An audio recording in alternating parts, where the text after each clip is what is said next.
Vamos lá, pessoal. Mais uma questão envolvendo aqui as exponenciais, um exercício bem interessante envolvendo gráficos, né? Normalmente os alunos não gostam muito, acham que interpretar gráfico é difícil, mas é exatamente o contrário. A questão como dá para apresentar gráfico, ela facilita a nossa vida. Vamos lá, então. Um grupo de cientistas estudou uma doença provocada por bactérias. De acordo com pesquisas anteriores, perceberam que, se o crescimento do número de bactérias fosse exponencial, seria modelado por esta função g de t igual a vezes t, ao t aqui na condição de expoente, por isso exponencial, mais o b, tá? G de t, ou seja, uma função em função aqui, ó, g é em função do tempo, e esse tempo que, portanto, é a variável, se aparecer aqui na condição de expoente, a gente está diante de uma função exponencial. E se o crescimento fosse linear, função de primeiro grau, né, função de primeiro grau, ele seria representado por essa função f de t igual a vezes t. Tá vendo? Veja que aqui o coeficiente está multiplicando a variável t, mais c, sendo t o tempo de observação. Analisando o gráfico e considerando o crescimento linear, então ele quer saber aqui sobre o crescimento linear, a quantidade inicial de bactérias deveria ser de... Bom, professor, como assim quantidade inicial? Ó, quantidade inicial, normalmente quando a gente está aqui representando ou observando gráficos, é sempre essa quantidade onde o gráfico parte. Por quê, professora? Porque, como a gente está trabalhando aqui com a grandeza variável tempo, então, no tempo zero é que a gente observa essa quantidade inicial. Se eu estou analisando o crescimento de uma cultura de bactéria, então é no tempo zero é que eu estou percebendo quantos, né, indivíduos eu tenho ali naquele exato momento, ou seja, no tempo zero. Então, sempre que nós formos falar em tempo inicial ou em quantidade inicial, essa quantidade inicial está associada à variável zero, tá? Pode ser o tempo, pode ser o x. Então, o que que a gente nota aqui? No caso da exponencial, que é essa curva, essa é a função f e aqui é a função g, a gente já tem meio que uma quantidade inicial aqui, tá? Dá para descobrir esse valor realmente se é inicial ou não? Vamos lá, tá? Quer dizer, a partir desses dados que eu tenho aqui, ó, desse ponto, inclusive de intersecção, é que a gente vai conseguir achar esses coeficientes. Enfim, vamos pensar aqui o seguinte, vamos pensar na função g primeiro, tá? A função g, como ele disse, é uma função definida da seguinte forma, igual a elevado a t mais b, não é isso? Vamos lá, aqui ó, a função g, que é exponencial a elevado a t mais b. E o que que a gente nota aqui de imediato no gráfico? Que essa função, se o t for igual a zero, tá? Se o t for igual a zero, qual que é o valor da função g? 1. Então, o que a gente tem aqui é um par coordenado que diz o seguinte para a gente. Se o t for igual a 1, tá? Isso é bem importante porque a partir dessas informações a gente consegue achar os coeficientes da minha função. Então, se o t for igual a 1, ele falou que o g de t, ou seja, o valor que a função me fornece, esse g de t, nesse caso g de 1, vai ser igual ao próprio 1. Então, se a gente fizer substituições aqui, a gente consegue mais ou menos encontrar alguns valores. Por quê? Vamos lá. Veja o que, que eu posso obter de interessante se nós substituirmos o t aqui ó, por zero. Vamos lá? Se eu fizer isso, o valor da função vai ser 1. Então, basta a gente substituir 1, que é o valor de g, de 1, vai ser igual a elevado a zero. Tá? A elevado a zero é o tempo, mais o valor de b. E o que, que a gente tem? Todo número elevado a zero é 1. Então, a partir daqui, a gente já descobre que é o valor de b para a função g de t. Por quê? Porque eu vou ter 1 igual zero ou a elevado a zero, né? Independente de que seja, de qual seja o valor de a. Nós vamos ter sempre 1. Todo número elevado a zero é 1, então vamos ter 1 mais o b. Logo, b vai ser zero, porque basta né, deslocar o b para cá.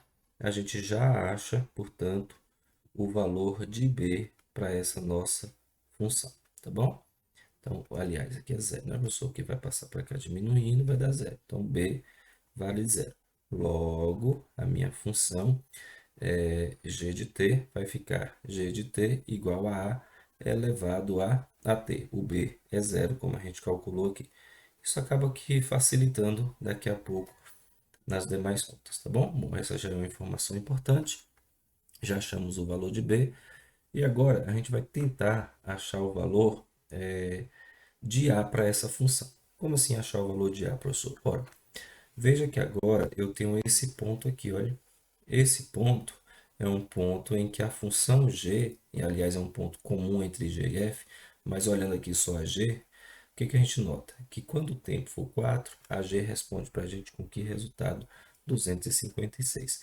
Como eu já sei que o valor de b da função g é zero, a gente pode montar agora uma equação um pouco mais tranquila. Ó, veja bem, a gente pode então pensar o seguinte, que a g de t é simplesmente, né, a vezes t. O que nós não sabemos é esse valor de a. A gente não sabe isso aqui ainda, tá bom? E é importante calcular o valor de a, porque esse valor de a também é um termo comum da própria f de t. Então, se nós encontrarmos o a aqui, automaticamente a gente também vai descobrir o valor de a na função linear, tá bom? Então, vamos lá. Como é que a gente vai fazer para encontrar esse a agora? Repare que a função deu uma informação bem importante para a gente. Ele disse que quando o g de t, né? O g de 4 no caso, quando t for igual a 4, essa função retorna para a gente o valor de 256.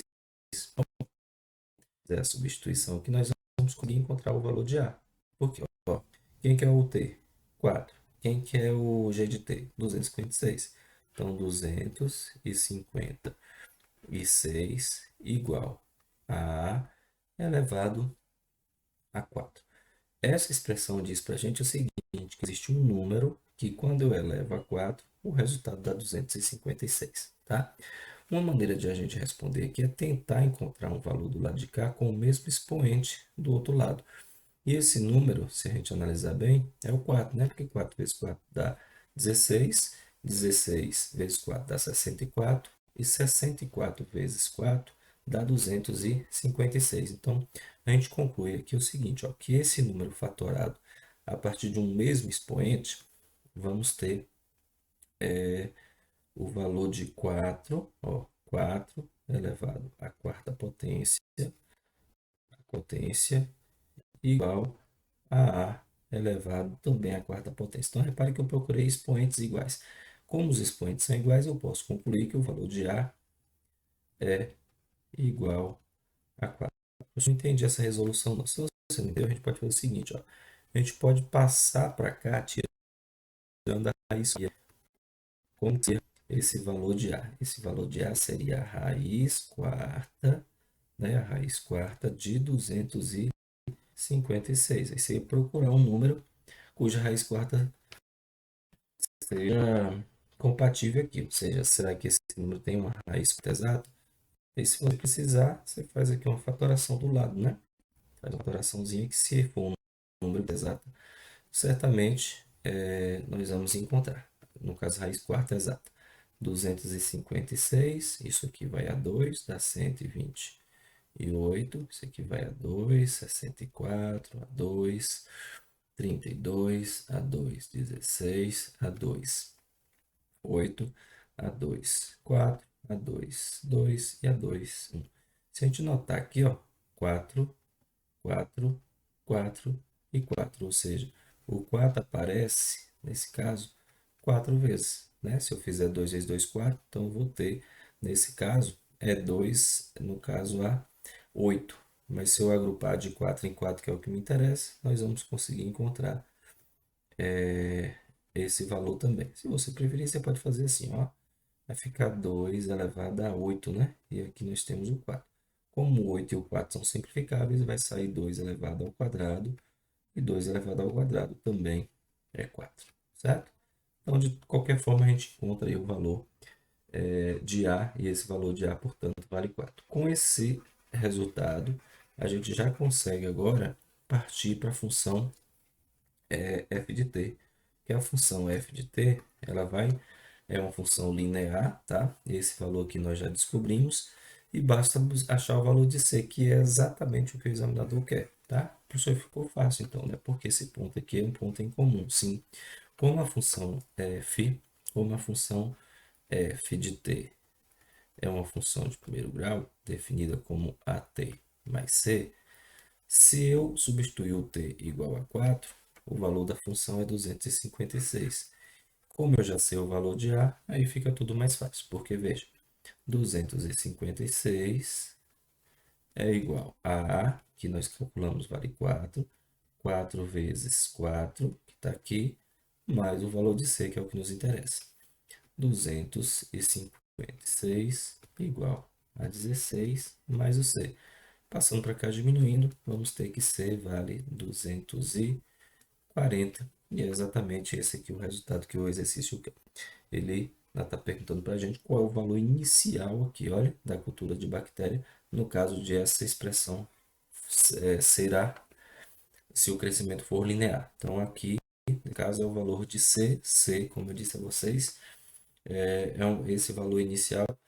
Se eu zero. Se eu fizer aqui 4 vezes zero, vai cancelar esse termo, vai sobrar apenas C e o C vai ser o termo. Tá bom, pessoal? Uma questão aí bem completinha. Até o próximo item.